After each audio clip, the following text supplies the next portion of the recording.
AllThingsFulfilled Radio, a voice you can trust. Broadcasting live presents Two Guys and a Bible with Don Preston and William Bell. Join us each week at 7 p.m. Eastern, 6 p.m. Central as we bring you exciting, sound, challenging, and comforting messages regarding the end times. Thank you for tuning in today. Don Preston is the founder of Preterist Research Institute, or PRI. Don is a prolific author, having written and published 19 books, a host of audio and DVD studies, and is a debater and defender of the full preterist view. His websites are BibleProphecy.com, Eschatology.org, and DonKPreston.com. William Bell is the founder of AllThingsFulfilled.com Ministries and has a website bearing the same name, and has authored 3 books, audios, and DVDs. He has published hundreds of articles and recordings. And now, ladies and gentlemen, welcome to Two Guys and a Bible broadcast with Don Preston and William Bell.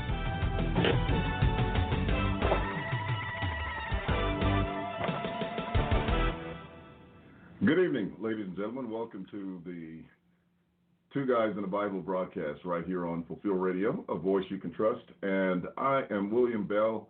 And at the current time, I'm waiting for Don Preston to make his arrival. He will do so just shortly. He's had some technology crashes and had to go into the office, so we're just waiting for him to make his arrival.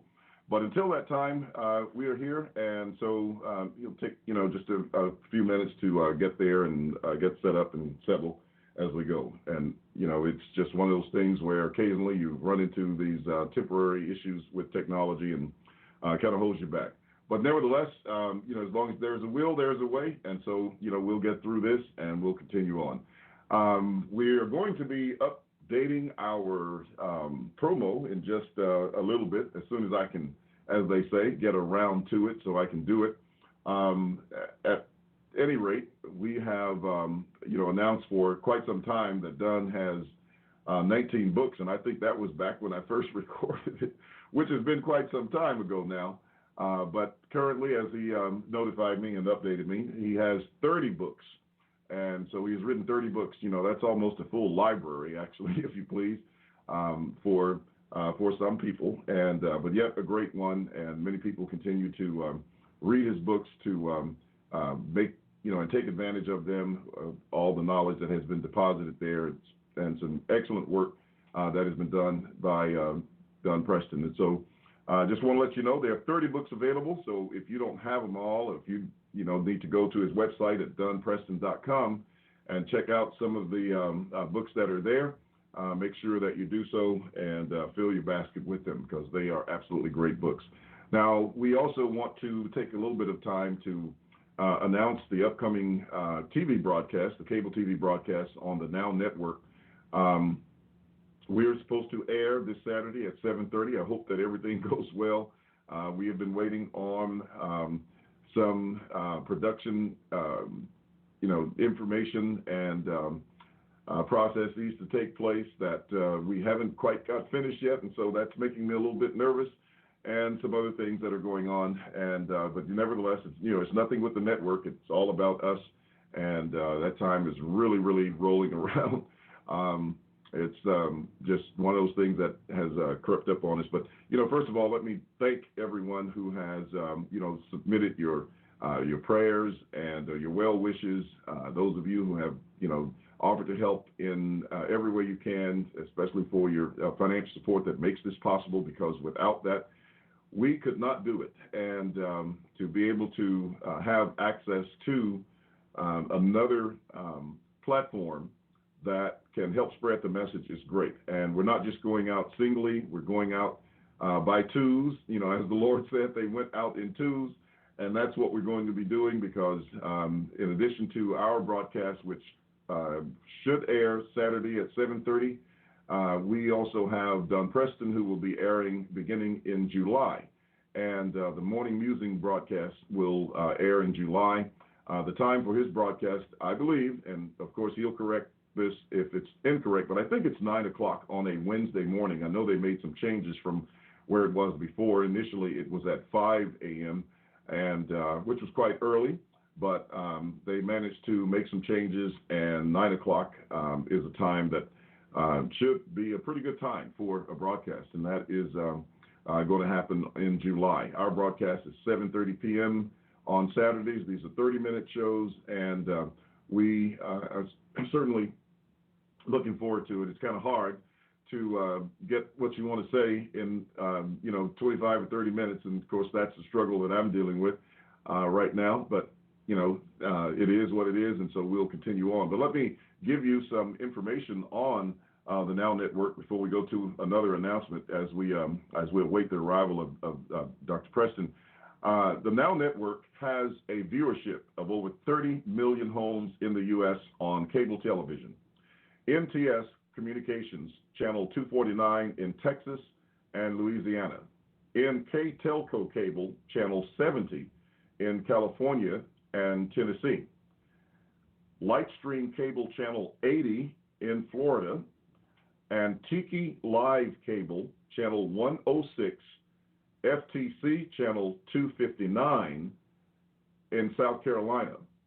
WLPC, that's WLP as in Peter, C, 40.5 in Michigan, and Rodeo Network, Channel 364 in Washington and Michigan.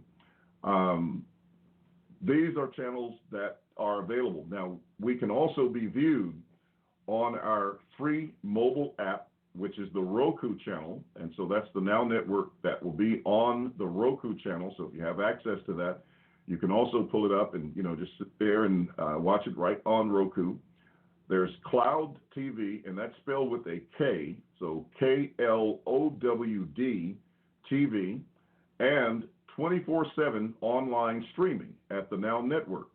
So you'll be able to go to the Now Network and pull the broadcast at any time that you choose because they have 24/7 streaming. And so this is one of the largest Christian network broadcasting companies out there, and it's continuing to grow. They're continuing to expand their markets, and we want to notify everyone so that you can take advantage of the information there. Tell your friends about it. Tell your family members. Tell the people that you've been trying to get to listen or watch the information on YouTube or wherever, and we have people all the time saying, well, I don't use YouTube. Other people say I don't use Facebook. And so they're just not willing to either use those social media platforms, but some of them certainly enjoy watching television and will be glad to watch on TV. So now you have a cable network where the Morning Musings Broadcast will be aired, as well as the All Things Fulfilled Broadcast, and we encourage you to take advantage of those.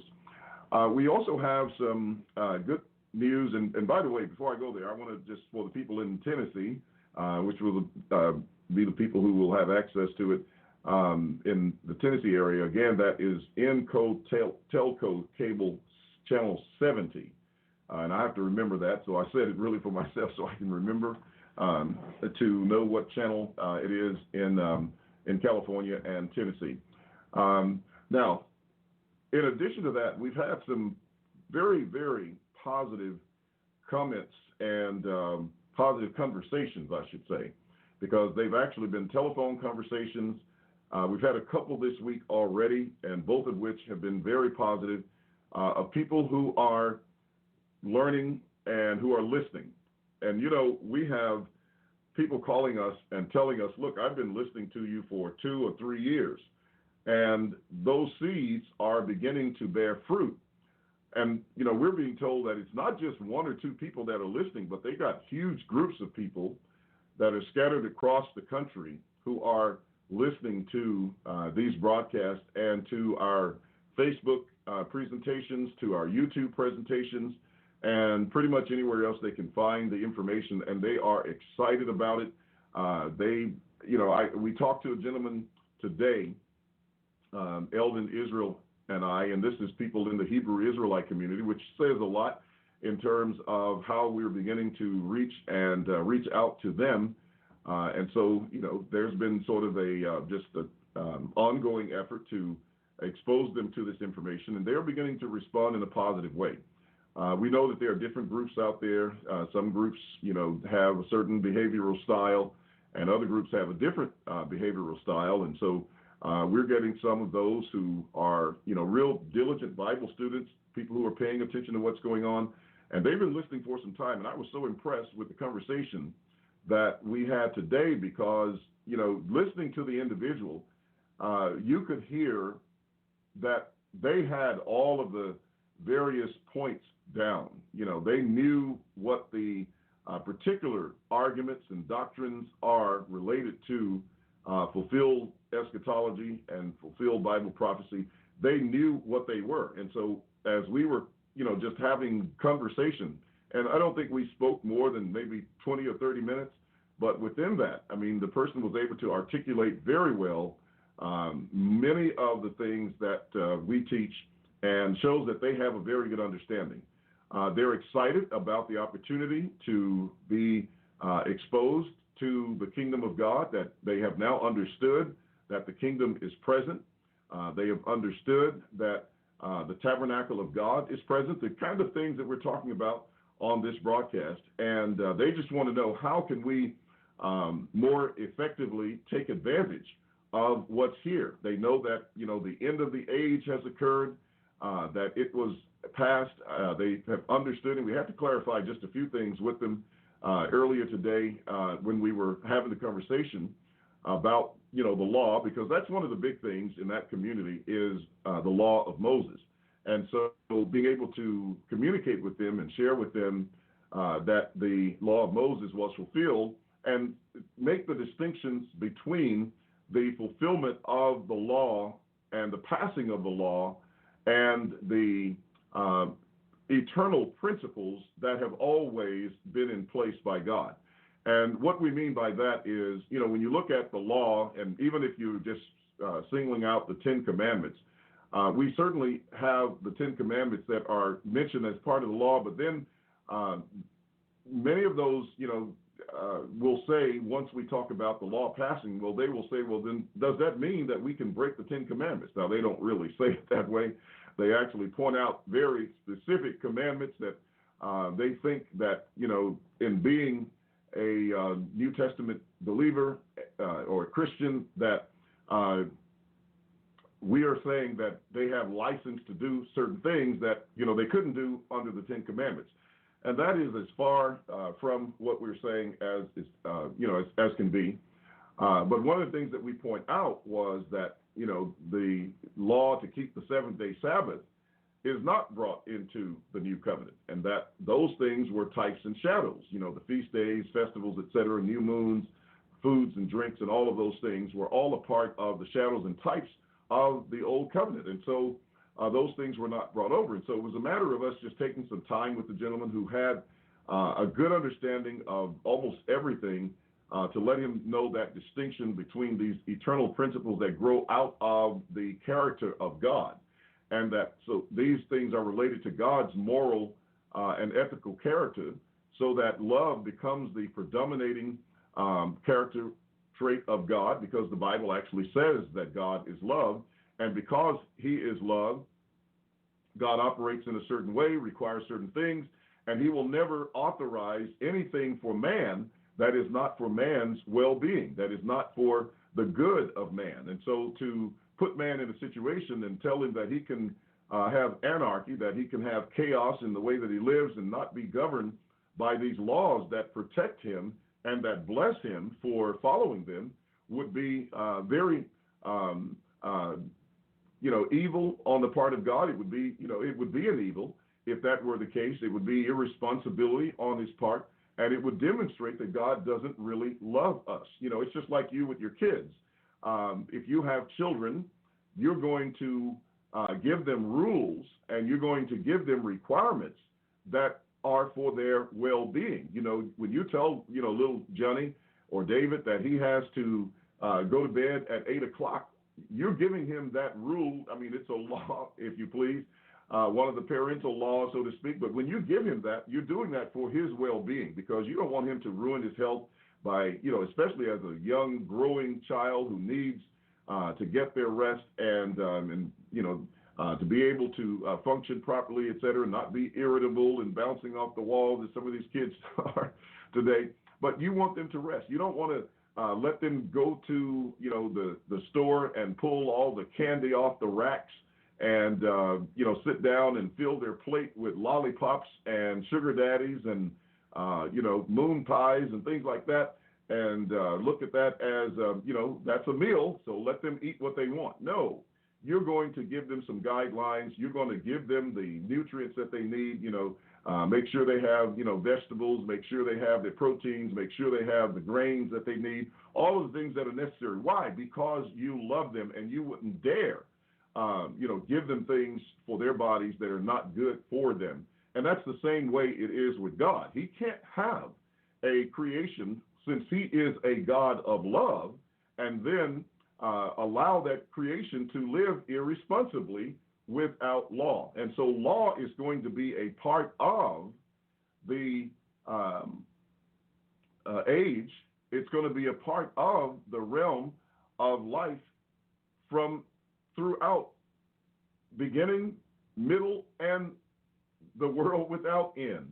There must also always be law, because God is love. And since God is love, he has given us those things that say, okay, you've got to love your neighbor. And if you love your neighbor, you're not going to do these things, such as, what we have mentioned in Romans chapter 13, where he says, owe no man anything but to love one another, for love is the fulfillment of the law. Love is the fulfillment of law, period. And so from that perspective, as long as love is in the world, and it'll be here as long as God is here, then there will be some laws. But notice when he gives them, as he's mentioning them, he says, for the commandments, you shall not commit adultery, you shall not murder, you shall not steal, you shall not bear false witness, you shall not covet. And if there is any other commandment, all are summed up in this saying, namely, you shall love your neighbor as yourself. Love does no harm to a neighbor, therefore love is the fulfillment of the law. So in God telling us to love our neighbors, he tells us to do that because that's good for us, it is good for our neighbors, and it demonstrates our love for him and his love for us. And so we can never be in a situation or in a society where that is not the case. And so this is what's happening out there, that we are reaching people who were, to begin with, in many cases, very opposed to what we're doing. And we still run into that, of course, a lot, but it's not just with the Hebrew Israelite community. We also find it with the Christian community, because we are speaking to some guys who now are, beginning to take issues with things because they don't see them as we see them at this point. And we understand that, we're not trying to press them on them or anything, but, we're getting the pushback because they think that, what is being said is not according to the scriptures. And so that's their natural reaction to push back against them. On the other hand, as we said, there are many people who are making some great strides in following those things that we're saying and in beginning to incorporate them into their teaching and learning.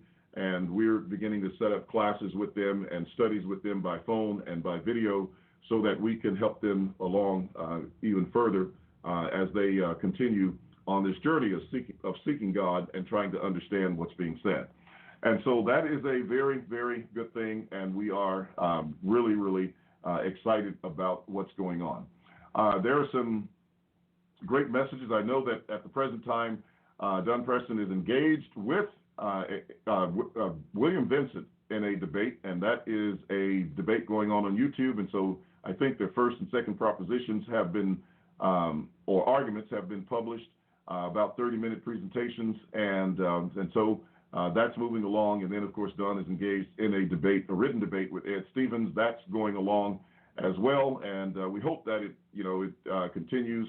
And I won't say anything further about that. But Dr. Preston is here, and just as he said, he'd be here within about 15 minutes. And so he's made it to his office and has access to a microphone. And so we're going to open up his mic and get on with our topic tonight. We've been talking about the foundation stone for a new temple. Well, we just lost him there, but he should be back shortly. I think the call dropped, and he was probably wondering why he wasn't on, but I was just getting ready to put him on. So maybe he'll call back in, and we'll see what happens to get him on the broadcast. But as I was saying, we've been talking about the foundation stone for a new temple, and we've looked at several passages in the scriptures, both in the Old Testament and in the New. And one of those key passages that we found in the Old Testament was taken from Isaiah chapter 28 and verse 16. Isaiah 28, verse 16 and following, that talks about the foundation stone that was to be laid in Zion. And of course, this foundation stone to be laid in Zion is a reference to the Lord Jesus Christ, who is that foundation stone.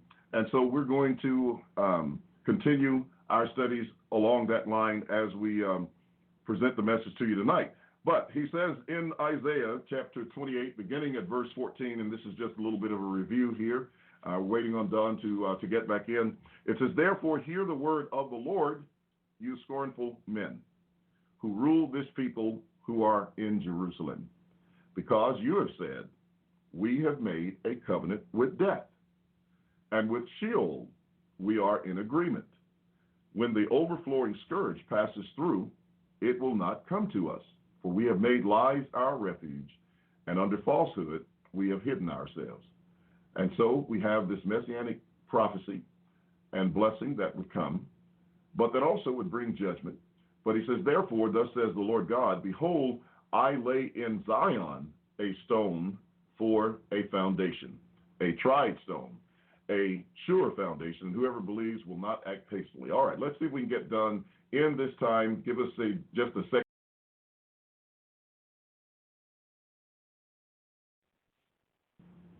All right, Don, are you able to get in this time? Hello, Dr. Preston. We've got you live. Let me try one more opportunity to see if we can.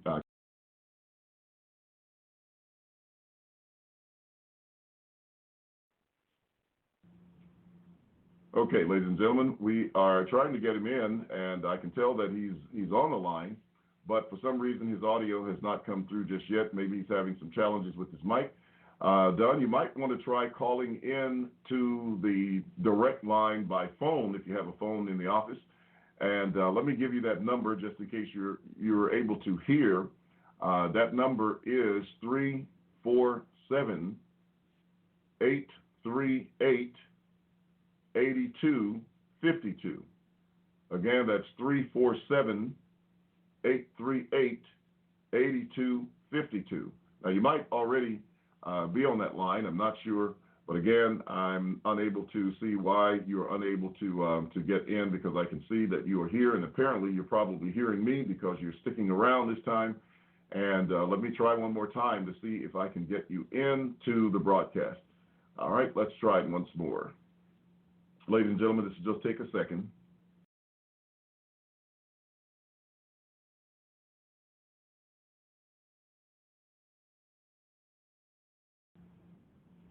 All right, ladies and gentlemen, I've been going back and forth trying to bring him in on the line, which seems to be having some problems right now, and I don't know whether that's a connectivity with his service provider or if it's just a technology issue with some of his equipment, but I know that he's had some problems with the equipment, and as a result of that, he was unable to get in from, his normal broadcasting location. He moved to another, and he seems to be having a similar problem with that as well. So I've tried to go in and out in order to give him an opportunity to get in, and I'm going to continue to try that. I'm going to do that again.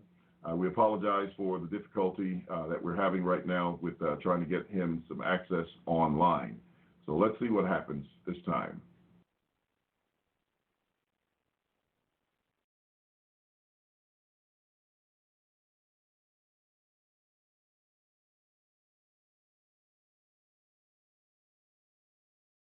Okay, ladies and gentlemen, well, we've tried about 3 or 4 times, and for some reason, we are not getting him. Make sure your mic is not on mute. That can also be a technical issue that we forget sometimes, that the mic is not on mute. And oh, how do I know that? Because I spent about 25 minutes trying to record a broadcast, and we looked up at the camera, and it's not on. But I can hear him now. we have a live person on the other end of the phone. And, well, can you all honestly? You can hear me, right? I can hear you. I can hear you. Well, yes, boy, I can hear you very well. My headsets. So what were you saying? My headsets at the house completely quit. Okay, so I came back to the office as I called you there rather frantically and said, okay, I've had some equipment failure. So I came here to the office. I put on the set of headphones that I normally use here at my main desk, and I was getting absolutely nothing. They were being listed there, and when I adjusted my volume, they worked. But when I went into Skype, they were not showing at all.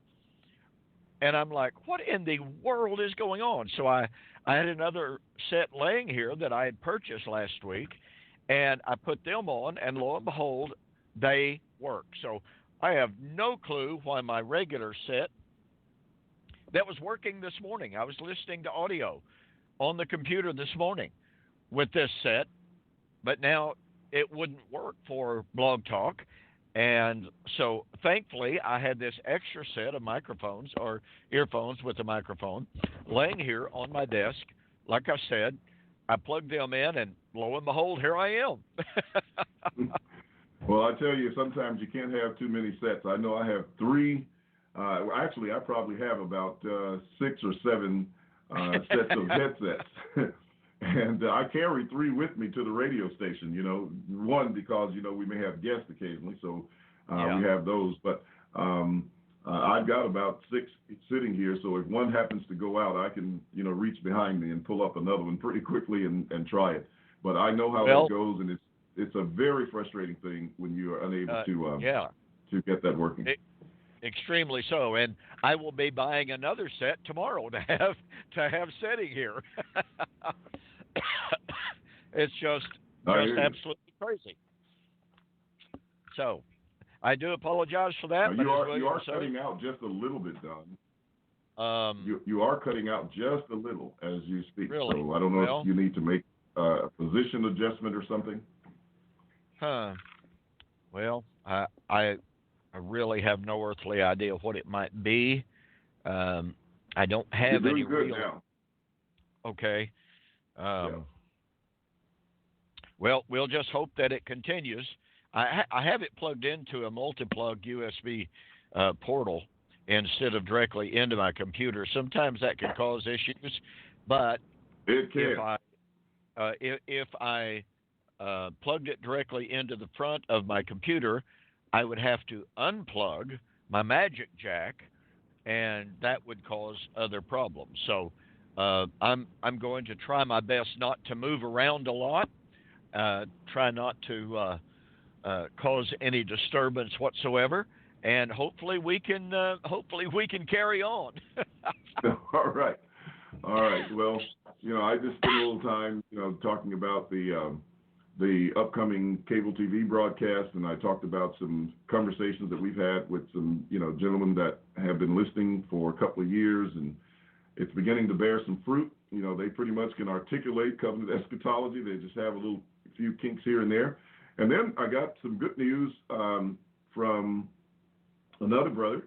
I won't say anything at this point, but, we got another preacher that is going to, looks like he's going to, make a move in this direction as well. And I think he already has, but, just hasn't made that known. So, we Awesome. Just continue to do what we're doing, and that is very, very, very good. So we're glad to hear that is taking place as well. Well, and I shared with you yesterday, I guess it was, or was it this morning? I've completely forgotten, that when we talk about things continuing to happen, yesterday I got in the mail a package, and I didn't recognize the name at all. It was from, I've got it laying right here next to me on my desk, the Gift of Life Ministry, and this is from the Netherlands. And it was a book. I took it out of the package, And the title of the book is Het Einde van de Einzig. And I'm going, say what? Okay. And you are cutting out. You are cutting out a lot. Oh, wow. Is that better? Yeah, Okay. I mean, I can hear you. So go ahead. Okay. Well, it's got to be this multi-plug. Absolutely got to be the multi-plug.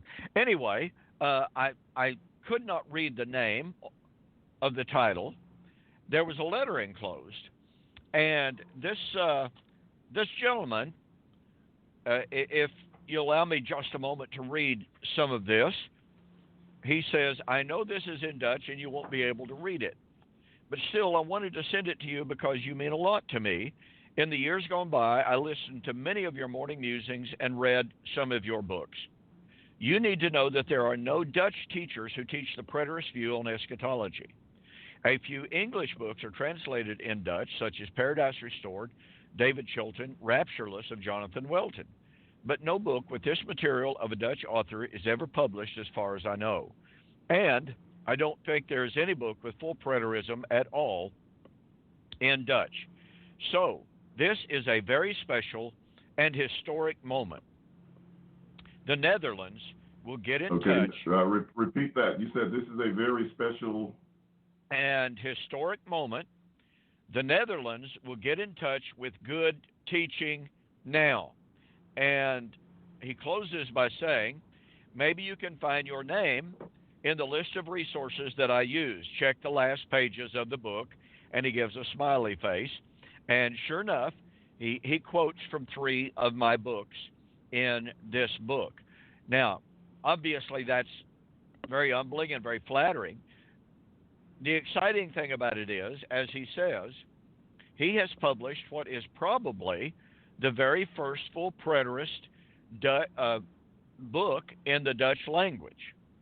And that is just another example of how the truth of covenant eschatology continues to grow, continues to expand into places. Now, I've been corresponding with some people from the Netherlands. I think I've shared some of that on this program. I've had a slightly increasing, I'm certainly not going to over-magnify that, but I've had a slightly increasing bit of interest and book orders even from the Netherlands over the last 2 years. And to be honest about it, I did not have this man's name in my database. So he's brand new insofar as my contacts are concerned.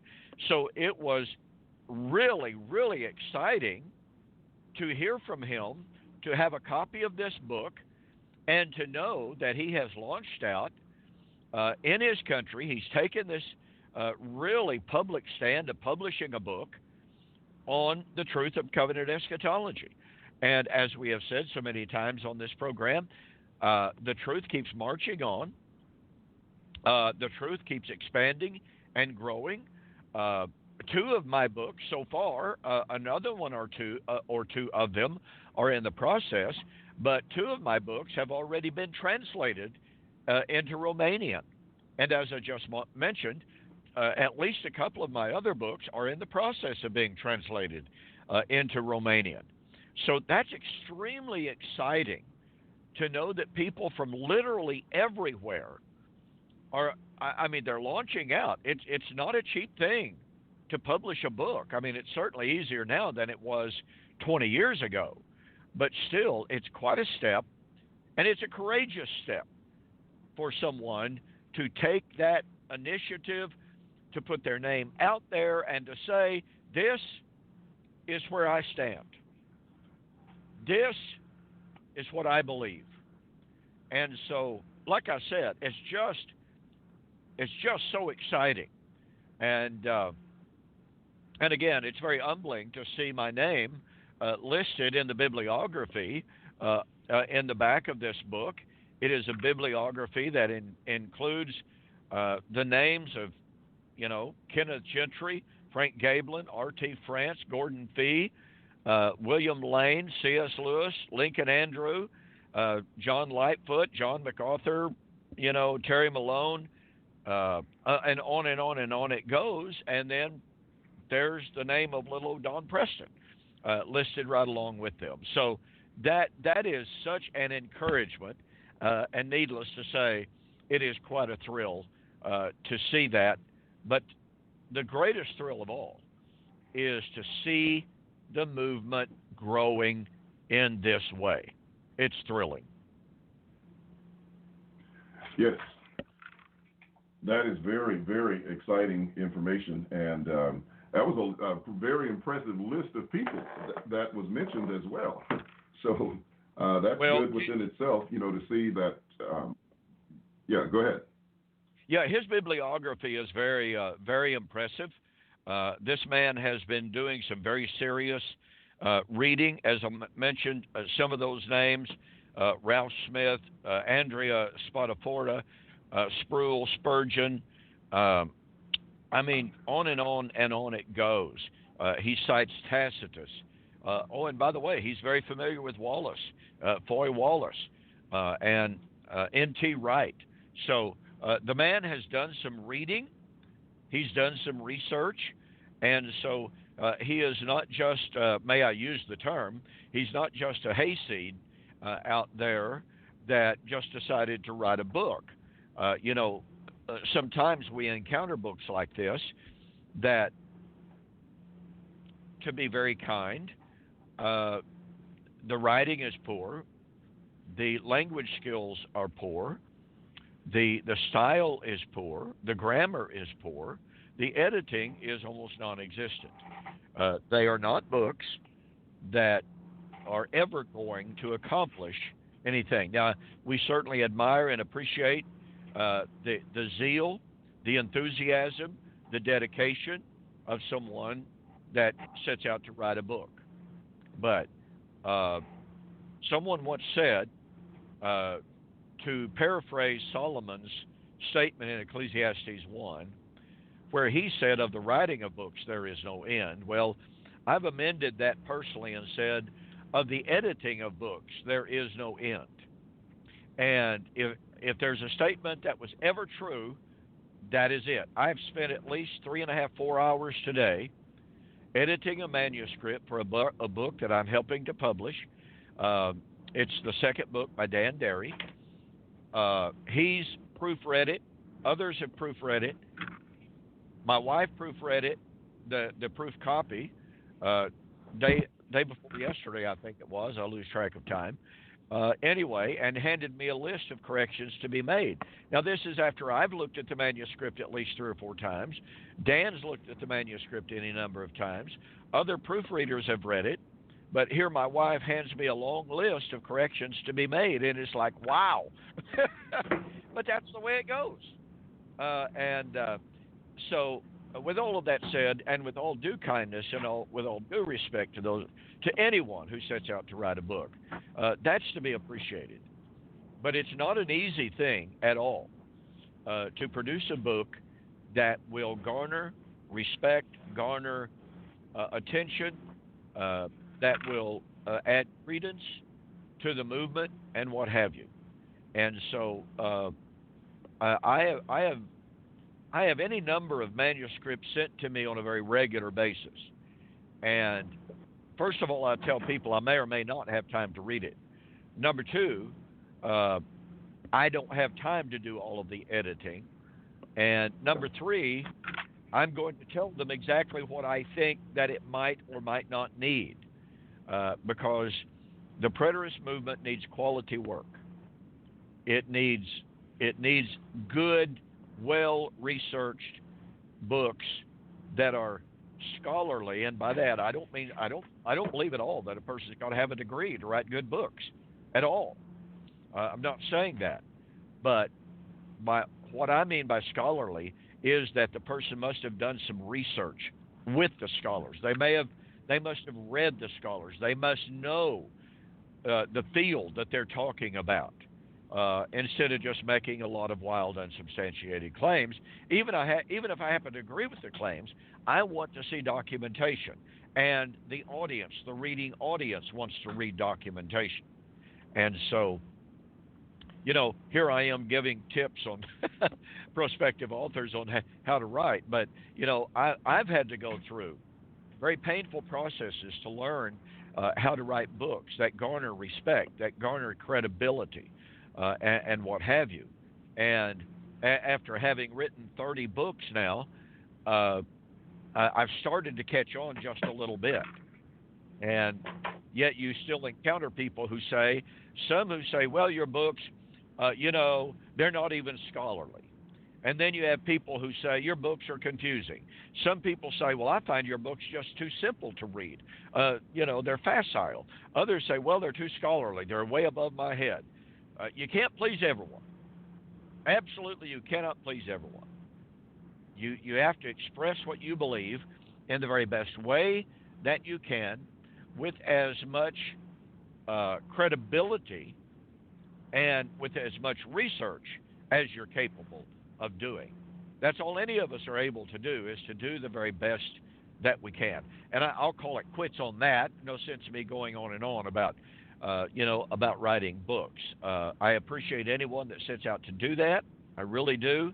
And all of that, of course, was prompted by this individual in the Netherlands who has written the very first full preterist book in the Dutch language. Now, by the way, I might challenge that because of a man by the name of Hugo Grotius, who lived in the 15th century. He did extensive writing, and he was an absolutely astounding academic prodigy. He wrote maritime laws that are still in use and still enforced today. There are some sources who say that Hugo Grotius was a college professor while he was still a teenager. Now, that's rather astounding. But anyway, he was a preterist and a fascinating guy. So I don't know if this gentleman who wrote this book is absolutely perfectly historically accurate, but I guarantee you what, he's awfully close to it. And again, that's all I'll have to say on writing books, William. Well, that was quite a seminar, and certainly one I need to attend. Well, here I go. People ask me all the time, how did you get started writing books? Did you set out to write books? And the answer to that is an unequivocal no. I research. As I'm researching, I like to write. And so I'm just normally at my typewriter, at my computer keyboard now, and as I read and as I think, I want to capture the thoughts that I have. And so I just start typing, and I just let it flow. And that's the way that it works for me. Other people have to sit down and in longhand write out their notes, and they have pages and pages and pages of notes. Well, I used to do that until someone introduced me to the computer. Oh, boy, that was the beginning of the end of Don Preston is what that was. But nonetheless, I honestly did not set out to write a book. The very first book that I ever published, I was teaching a Sunday night Bible class on 2 Peter 3, or on 2 Peter. And we came to chapter 3, and I warned the people that what I was going to present to them was not traditional view, but that I was going to do my best to present to them a good bit of really solid scholarly research to support what I was going to present.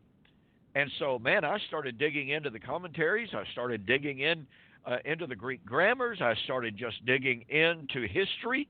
And as I studied, I was just typing. And before you knew it, I had a manuscript. And my wife, of course, was familiar with what I was doing. One of the elders came to me one night and said, Are you making notes? And I said, well, I've got a manuscript that serves as my notes. And I said, it's how I research. He said, you have got to write a book on this. He said, this is some of the most exciting stuff we have ever heard. It is fantastic. And I'm like, oh, well, okay, I might think about that. So I began the editing process, and I self-published that book, and it sold out very quickly. I went through another printing of it, sold out pretty quickly, and that was the beginning of my book publishing career, William. That really just started from my own thoughts and thinking on 2 Peter 3, being urged by an elder to publish, and thinking, well, okay, I can do that. So there you go. That's the beginning of Don Preston's publishing career, which is not ended yet, I might add. Hopefully. Well, I'm sure. I made the announcement early tonight that I was at least, even though we haven't done a new promo just yet, but I did, advise that, the 19 books has turned into 30 books. And so that is something that is, still ongoing and growing. So we definitely expect some more books. And I know you probably have 4 or 5 of them already in the works and just working on them all together. I knew. I literally do. If you'll grant me a moment, I have my book on the death of Adam, the life of Christ, which is supposed to be going through its final editing this week, by the way. I have a book on the Sabbath entitled Celebrating the Eighth Day. I have a book on the parables that I began 7 or 8 years ago. I have a book on All Israel Shall Be Saved that I started 7 or 8 years ago. Those are just some of them. I have 2 books. I have one book on Matthew chapter 8, verse 11, or 10 and 11, on the resurrection, which was prompted by an article that you wrote how many years ago, William, in that little book that you did. And when I read your brief quotes in that, if you'll remember, I called you up and said, have you written a book on this? If you haven't, you need to.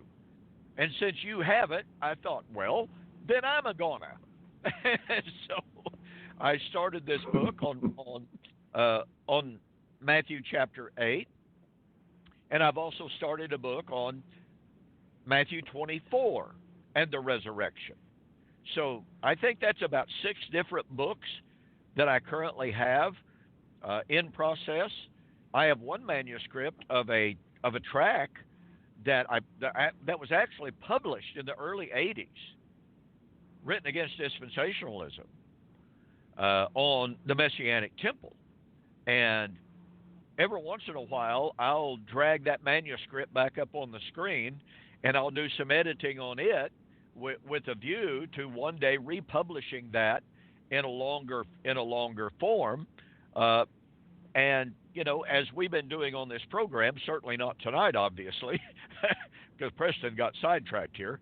But, this issue of, of the Messianic Temple is one that is just astoundingly important.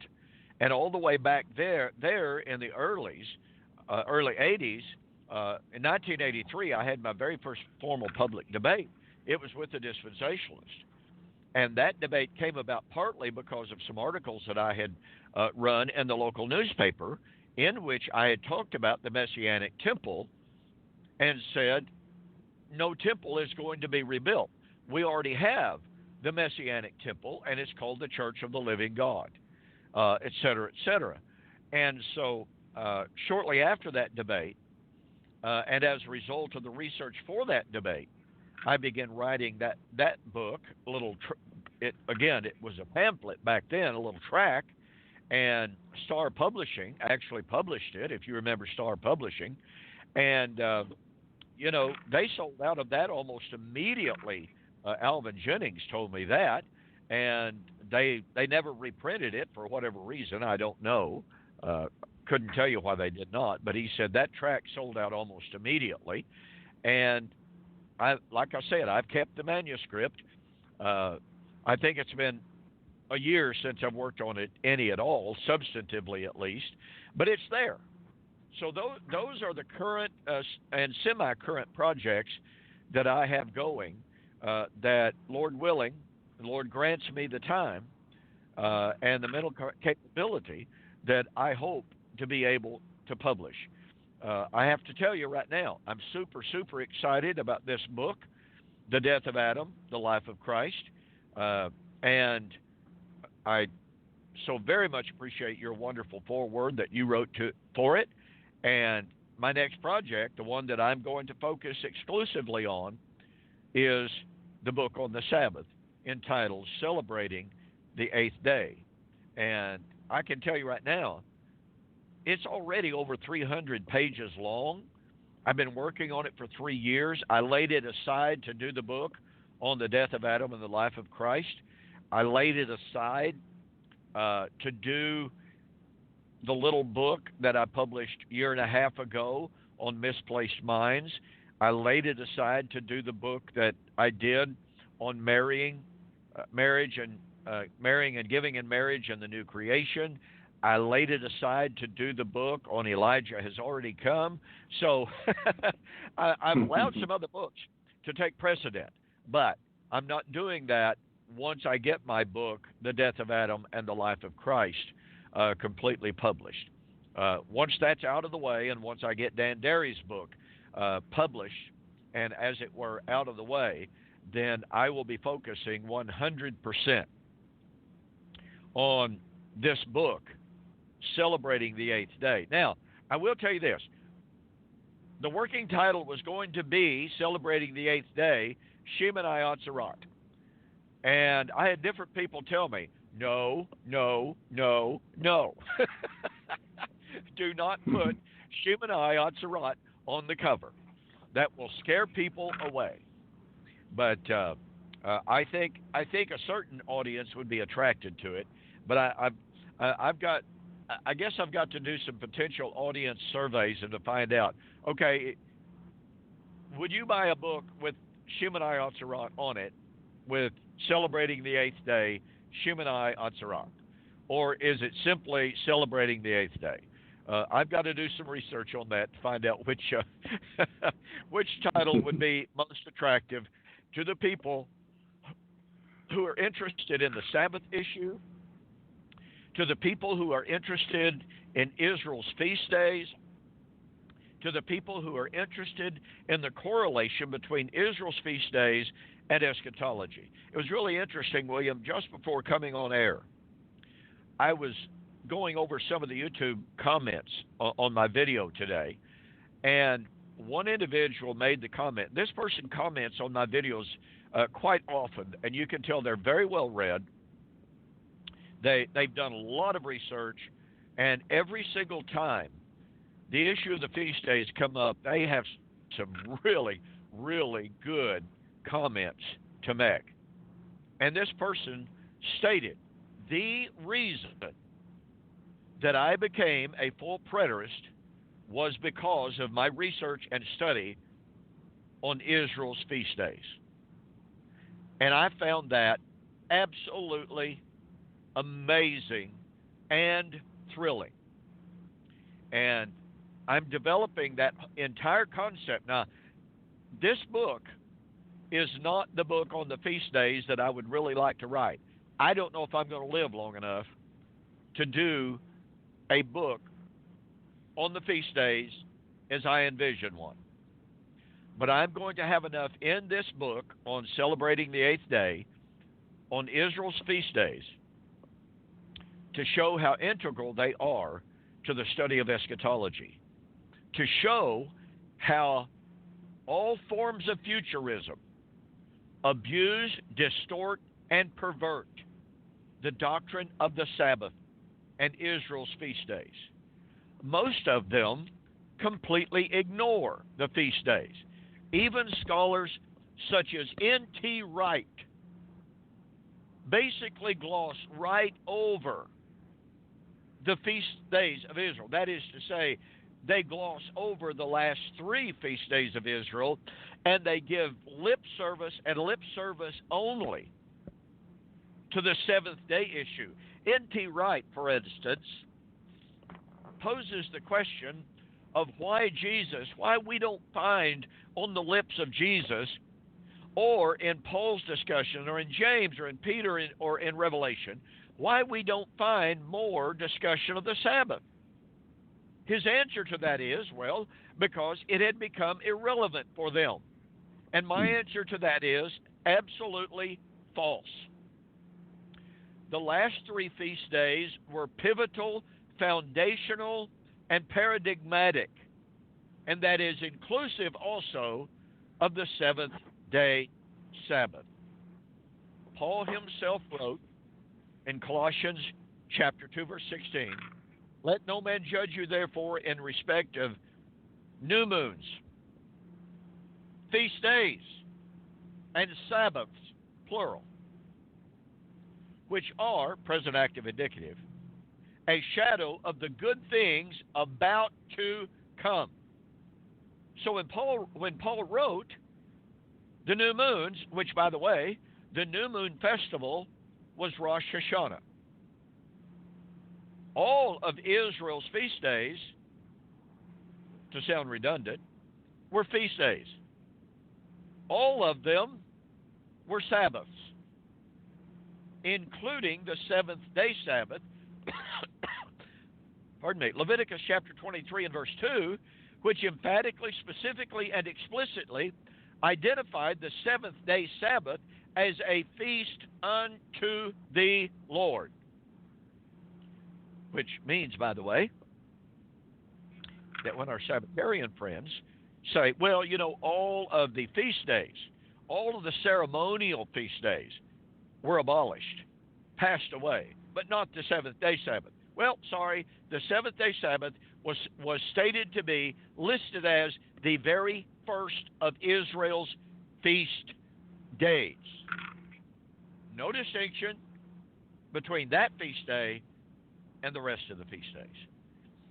And I have to tell you, I mentioned a moment ago, I'm really, really excited about this book on the death of Adam, the life of Christ. This material on celebrating the 8th day, I do not know of another book written by anyone that is approaching the subject of the Sabbath the way that I am. And I don't mean from a purely preterist perspective, okay? I am approaching this issue of the Sabbath from a perspective that was taken by the Jewish rabbis themselves. Well stated, well documented, from a position that was iterated, although not fully developed, by some of the early church writers. For instance, Barnabas, who hinted, and that's all he did, who hinted at the significance of the 8th day. Oh, he said we are celebrating the 8th day now, but he never develops the significance of what that meant. He never discusses the significance of Shemini Atzeret. Never, so far as I've been able to determine. And to discuss the Sabbath day in the way that I am developing, that is right there on the pages of Scripture, I have not seen in any of the scholarly literature, in any of the literature on the Sabbath, none of them, I have not seen a single one of them develop the line of argumentation on the Sabbath that I will be developing in this book. And like I said, it's already over 300 pages long. I got to find a way to cut it down, but I've got a long way to go. So it may actually turn out to be a 2-volume set. Well, anyway, there went Preston again, off on another tangent.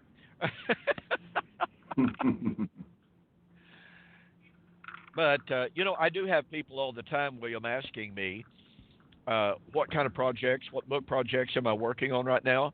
I can tell you this, there's a lot of interest both in this book, The Death of Adam, the Life of Christ.